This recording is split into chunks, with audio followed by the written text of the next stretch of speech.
छोटी क्लास के अंदर आज अपन स्टडी करेंगे पोस्ट फर्टिलाइजेशन की। पोस्ट फर्टिलाइजेशन में आज की जो हमारी क्लास रहेगी वो रहेगी एम्ब्रियोजेनेसिस। एम्ब्रियोजेनेसिस की किसकी है? एम्ब्रियोजेनेसिस की। देखो, डबल फर्टिलाइजेशन के अंदर अपन जाइगोट का फॉर्मेशन कर चुके हैं। किसका फॉर्मेशन कर लिया? जाइगोट का फॉर्मेशन कर लिया। तो एक सिंगल सेल्स जाइगोट से एक मल्टी सेल्स ग्रुप का बनना, एक सिंगल सेल्स जाइगोट से मतलब मेरा सीधा सीधा क्या है, एक सिंगल सेल्स जाइगोट से इसका फॉर्मेशन होना, the formation of the embryo is known as the embryogenesis, is known as the. देखो जाइगोट कैसा है? डिपेलोइड है। ये पिछली क्लास में अपन ने पढ़ा था। जाइगोट डिपेलोइड है और यूनिसेलुलर है। तो यूनिसेलुलर जाइगोट से मल्टीपल सेल्स का एम्ब्रियो का फॉर्मेशंस एम्ब्रियोजेनेसिस है। अब एम्ब्रियो कहते किसको है? हमारे माइंड में क्वेश्चन है कि एम्ब्रियो स्टेज होती है कौन सी? तो सुनो, हम सुनते हैं प्लूम वर्ड।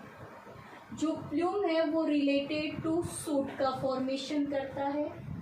जो रेडिकल है वो किसका फॉर्मेशन करती है? रूट का फॉर्मेशन करती है। तो प्लूम सूट का फॉर्मेशन करता है, रेडिकल है वो रूट का फॉर्मेशन करती है। साथ ही साथ में कोटाइलेडोन्स बनते हैं, है ना। मोनोकोटाइलेडोन, डाइकोटाइलेडोन, एक वाइट जो फॉर्म निकलती है जो न्यूट्रिशन प्रोवाइड करवाती है। अगर इस स्टेज का जो ग्रुप है उसे एम्ब्रियो बोलते हैं। तो सुनो, एक जाइगोट से एक मल्टीपल कंप्लीट स्टेज का फॉर्मेशन सुना। A biological process in the plant, the zygote convert into the embryo. The formation of embryo from the zygote, formation of embryo from the zygote is known as the embryogenesis. First of all, the embryogenesis, the development of the embryo explained by the Huntston scientist in the Capsella bursa pastoris plant. और ये जो plant है कैप्सिला Bursa जो पेस्टोरिस plant है, ये एक dicot plant है। तो मतलब सीधा सीधा मीन्स क्या है कि एम्ब्रियोजेनेसिस की स्टडी फर्स्ट ऑफ ऑल अपन किसके बेस पे करते हैं? डाइकोट प्लांट के बेस पे ही करते हैं। और ये किस फैमिली से रिलेटेड है? क्रूसीफेरी फैमिली से। जिस फैमिली में मस्टर्ड आती है उसी से रिलेटेड है। तो एक बार ये फटाफट पढ़ देखो, जाइगोट से एम्ब्रियो बनता है, एम्ब्रियोजेनेसिस है। हंस्टिन साइंटिस्ट ने बताया था, कैप्सिला बुर्सा फाइब्रोसिस के अंदर बताया गया है। ठीक है, चलो अब एक सिंगल सेल जाइगोट में डिफरेंट टाइप के सेल डिवीजन होते हैं। और सेल डिवीजन से किसका फॉर्मेशन होता है? एम्ब्रियो का फॉर्मेशन होता है। तो वो डिवीजन कैसे, वो एम्ब्रियो कैसे बनता है उसकी अपन स्टडी करेंगे। बिल्कुल आराम से देखना, बिल्कुल धीरे धीरे पूरी बात समझाऊंगी।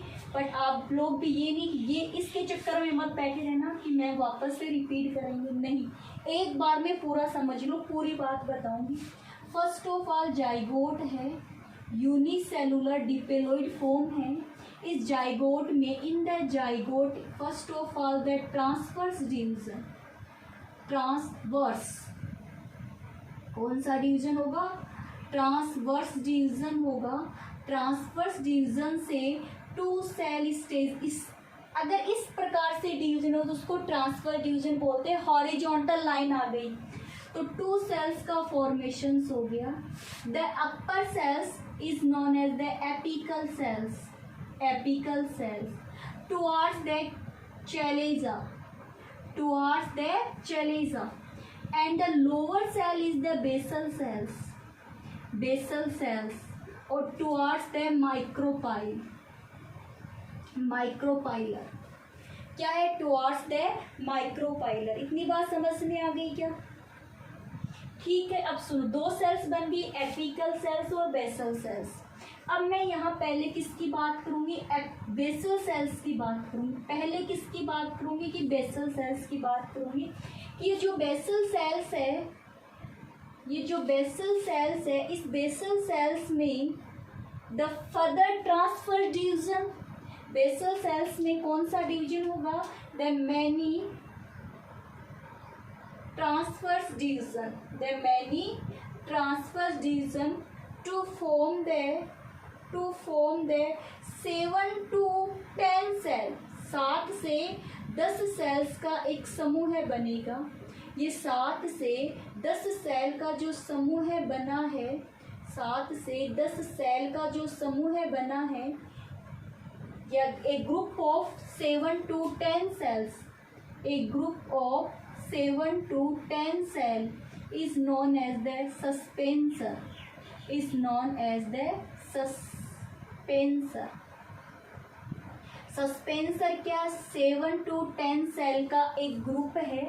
इन the basal cells the transverse division to form the 7 to 10 cells, the group of the 7 to 10 cell is known as the suspensor group। Then the lower cells is the swale, lower cell is the swale to form a hostorius, to form a hostorius, the hostorius to suck the nutrition। ये endosperm से nutrition को क्या करेंगे, सक करेंगे। अब ये जो हॉस्टोरियर या जो सक्कर्स बने हैं, ये किधर होंगे, towards the embryo, towards the embryo. The suspensor cells का वो पार्ट जो एम्ब्रियो की तरफ है उसे क्या बोलते हैं, हाइपोफाइसिस बोलते हैं। सस्पेंसर जो है यही तो है सस्पेंसर, और इससे जो एपिकल सेल्स है ना, ये एपिकल सेल्स यही आगे जाकर के एम्ब्रियो बनाएगी, प्लूम है, रेडिकल है। तो सस्पेंसर सेल्स है वो किसकी तरफ है, एम्ब्रियो की तरफ ही। तो जो suspensor, when the suspensor cells towards the head of the embryo, this is known as the hypophysis, यानी कि ये हाइपोफाइसिस बन गया। ऊपर वाला हिस्सा क्या कहलाता है, यानी ठीक है। सस्पेंसर की जो सेल्स एम्ब्रियो एक्सिस की तरफ है, towards the embryo axis the cell of the suspensor, तो वो क्या है, अब वो क्या हो गई, हाइपोफाइसिस। बस इतनी सी बात ध्यान में रखना। इतनी बात समझ में आ गई कि बेसल सेल में डिवीजन से 7 से 10 सेल्स बनती है जिसको सस्पेंसर बोलते हैं। सस्पेंसर की लास्ट वाली सेल स्वेल होकर के सक्कर्स का काम करती है, फूड को सक करने का काम करती है। सस्पेंसर की जो सेल्स एम्ब्रियो की तरफ है वो क्या है, हाइपोफाइसिस, हाइपोफाइसिस। ये लो इतनी बात। अब सुनो, अब होगा एपिकल सेल्स में डिवीजन। तो देखो ये जो एपिकल सेल्स है, in the apical cells first of all the, तो ये तो बना ही दो नीचे की तरफ ऐसे से थोड़ा सा, ये तो बना ही दो, ये लो, ये तो सक्कर्स वाली कहानी, ये तो बेसल सेल्स, ये तो साथ चलेगी ही। अब जो एपिकल सेल्स है, in the apical cells first of the longitudinal division, खड़ी लाइन, सबसे पहले longitudinal division to form the 2 cells, then further to the longitudinal division to form the 4 cells, to form the 4 cells। That is clear। in the 4 cells, देखो पहले apical sales में 2 cells बनी, 2 से 4 cells बनी, and further the 4 cells to the transverse division, to the transfer division to form the 4 cell, 8 cells, the octant stage, the octant stage। in the octant stage to further the periclinal division, periclinal division मतलब parallel division. ये जितनी भी sales है इनके parallel और sales बन जाएगी, है ना, पैरेलल सेल्स बन जाएगी। तो ये जो पैरेलल जो सेल्स अरेंज हुई, तो 8 आगे 8 अंदर, अरे पैरेलल बनेगी तो 16 सेल्स बनेगी। जो आपको 8 दिखाई दे रही, इसके पैरेलल 8 और सेल्स बन जाएगी, तो 16 सेल्स का ग्रुप बनेगा, 16 सेल्स का ग्रुप बनेगा। ये जो 16 सेल्स है, इन 16 सेल में से हाफ जो सेल्स है वो कहाँ चली गई, आउटर साइड की तरफ अरेंज हो जाएगी और हाफ जो सेल्स होगी arrange towards the inner side, arranged towards the inner side. In the inner side cells, और ये hostorius है, ये hostorius है. The outer cells, the outer cells is known as the dermatogen. बाहर वाले इसी को क्या बोलोगे, डर्मेटोजन बोलोगे. और the inner is known as the inner cell group कह दो. ये जो डर्मेटोजन है बाहर वाला, इस डर्मेटोजन पे 90 डिग्री पे फिर डिवीजन होगा, 90 डिग्री पर फिर डिवीजन होगा, जिसको आप बोलोगे एंटी क्लीनर डिवीजन. क्या बोलोगे, एंटी क्लीनर डिवीजन. तो आउटर साइड के अंदर मैनी सेल्स ऑफ ग्रुप का फॉर्मेशन हो जाएगा. The many cells of the group, to formations the epidermis.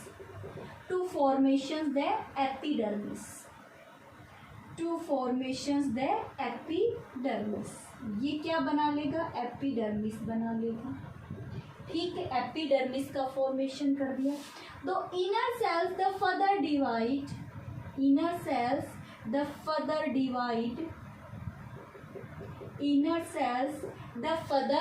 Divide to form the, देखो बाहर वाली सेल्स तो क्या बना ली, एपिडर्मल सेल्स.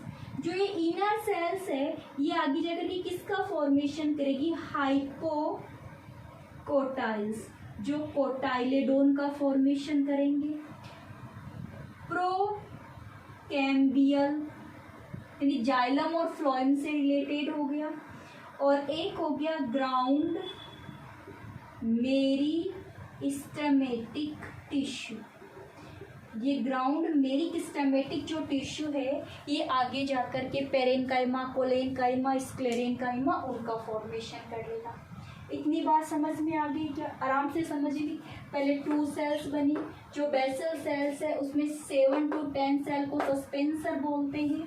सस्पेंसर के लास्ट जो सर्कस का फॉर्मेशन कर दिया. जो एम्ब्रियो की तरफ है हाइपोफाइसिस हो गई. एपिकल सेल्स के अंदर डिवीजन हुए, पहले लॉन्जिट्यूडनल, एक बार लॉन्जिट्यूडनल, फिर 2 सेल्स बनी, फिर 4 सेल्स बनी. 4 सेल्स में ट्रांसफर डिवीजन से 8 सेल्स बनी. 8 सेल्स से पेरिकिनेडल से 16 सेल्स बनी, जिसमें से हाफ सेल्स बाहर आ गई डर्मेटोजन की फॉर्म में और जो कुछ अंदर रह गई. फिर डर्मेटोजन में फिर डिवीजन हुआ, एपिडर्मिस बनी. इनर सेल्स में डिवीजन होने पे हाइपोकोटाइल्स, प्रोकैम्बियन, ग्राउंड मेरिस्टेमेटिक टिश्यूज का फॉर्मेशन हो गया. ये हो गया प्रो एम्ब्रियो की बात हुई. The pro embryo in the initial form is the spherical form. The pro embryo in the initial form is the spherical form. Then the further it convert into the heart shape या globular shape, convert into the heart shape and the globular shape heart shape या फिर globular shape में convert हो जाता है. Then the further two formations of the 2 lobes.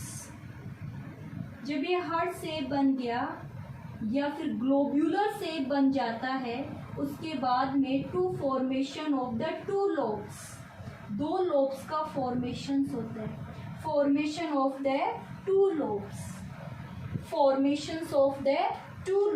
तो मैं 2 lobes यहाँ बना दूँ, डायग्राम को लेके आ गई. Formation of the 2 lobes. कितनी लोब बन गई, 2 लोब्स का फॉर्मेशन हो गया. ये मैंने बना दी 2 lobes.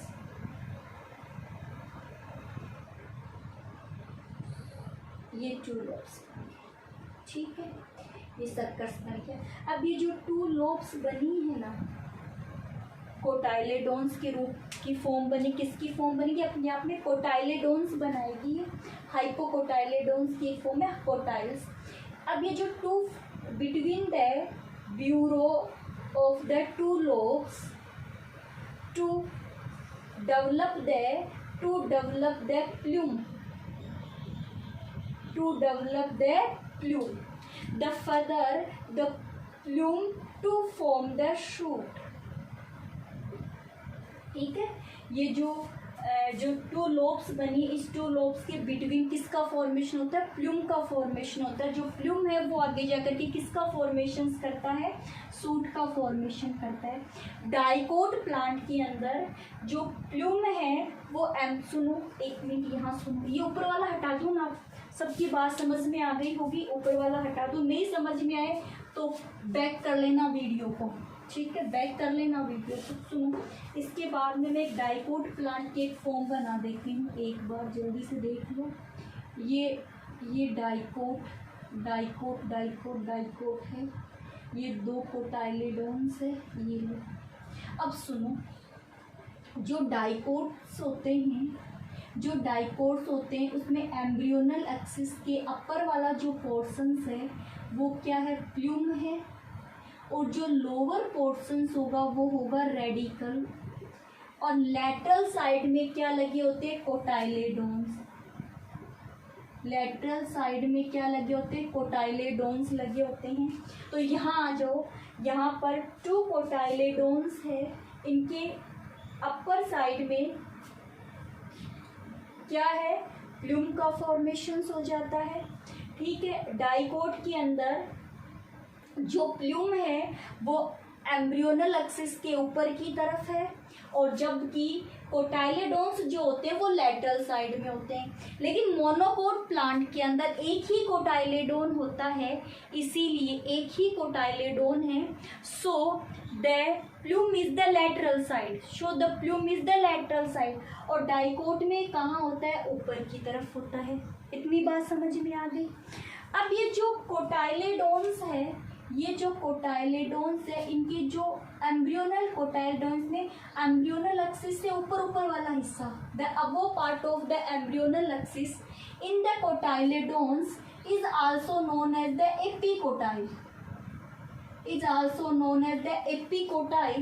and towards the epicotyle to develop the plume, and the plume is further to develop the shoot.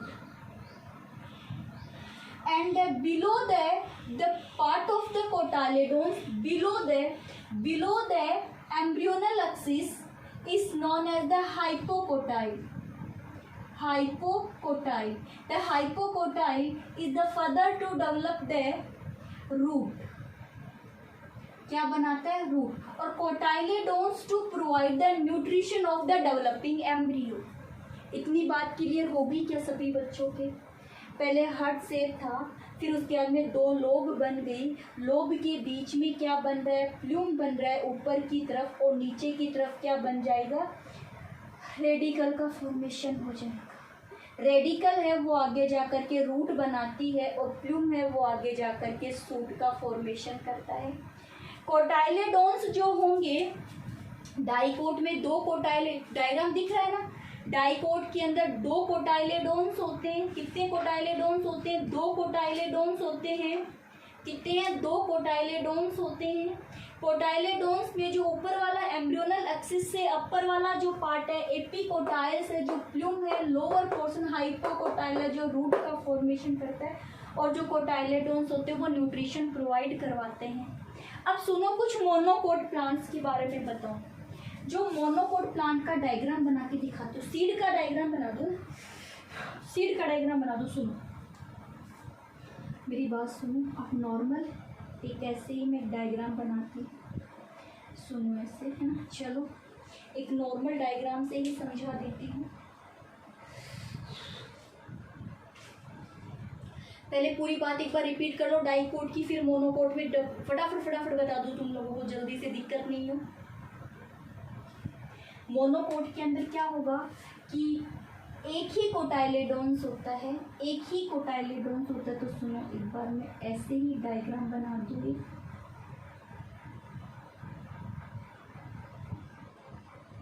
ठीक है, इसमें एक ही कोटाइलेडोन्स होता है। लेटरल साइड के अंदर प्लूम का फॉर्मेशन होता है, ठीक है। और अबो लेटरल साइड में अबो तो क्या मिलेगा, प्लूम, और लोअर साइड में क्या रहेगी, रेडिकल। जो प्लूम है उसकी जो कवरिंग मिलेगी और वही कवरिंग किस पे आ जाएगी, रेडिकल पे। तो प्लूम की जो कवरिंग है उसको आप क्या कह दोगे, कोलियोपटाई, PTILE, पटाई।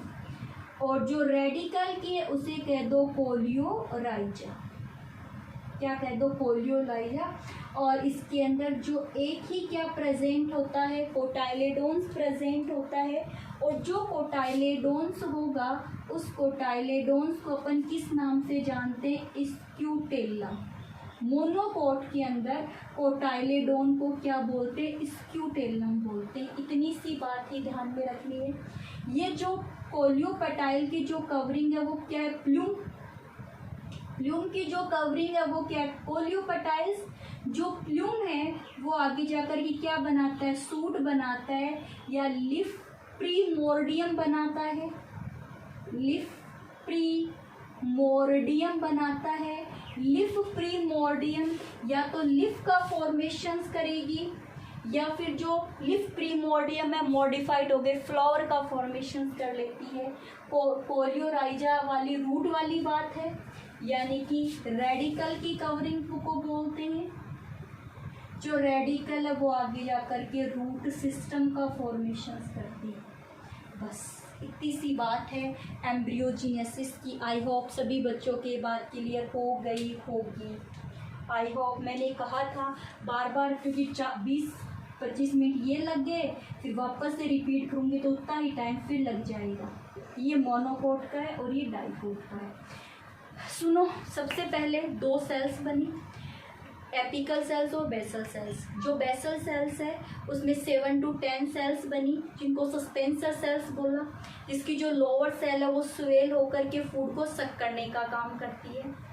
अगर सस्पेंसर सेल्स अगर एम्ब्रियो की तरफ प्रेजेंट है तो आप हाइपोफाइसिस बोलते हैं। क्या बोलते हैं, हाइपोफाइसिस बोलते हैं। एपिकल सेल्स में पहले 2 सेल्स बनी, फिर 4 बनी, 8 बनी। 8 सेल्स में पैरेलल डिवीजन हुआ, 16 सेल्स बनी जिनमें से कुछ सेल्स बाहर की तरफ अरेंज हो गई, डर्मेटोजन बना लिया।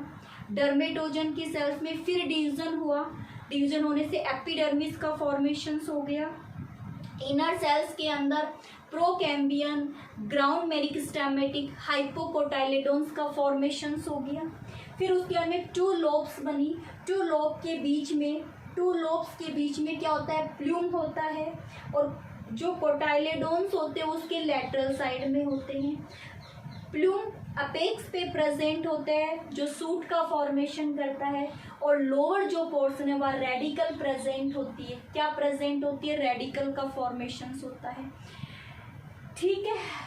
अब हाँ, एक बात और आप ये भी कह सकते हो कि देखो जैसे एपिक ये सस्पेंसर सेल्स है, ये एम्ब्रियो की तरफ है ना, तो एम्ब्रियो का ये ऊपर वाला हिस्सा तो किस में चला जाएगा, प्लूम में चला जाएगा। और ये जो नीचे वाला हिस्सा रह गया जिसको आपने हाइपोफाइसिस कहा है, ये आगे जाकर के किससे अटैच हो जाएगा, रूट से अटैच हो जाएगा ना।